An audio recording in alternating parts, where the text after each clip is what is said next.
So இப்போ வந்திருக்கக்கூடிய அடிப்படையான தகவல் என்னன்னா, சிரியாவை நோக்கி மக்கள் வந்து கொண்டிருக்கிறார்கள் அப்படிங்கிறது தான்.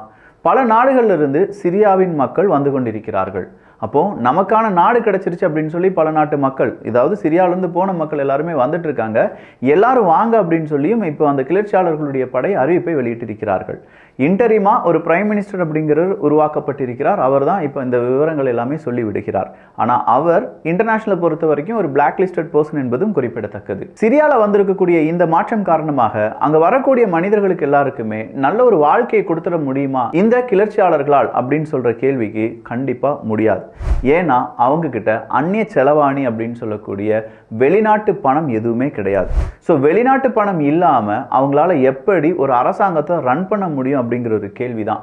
சிரியா ஒரு தற்சார்பு நாடா அப்படின்னு பார்த்தா இல்ல.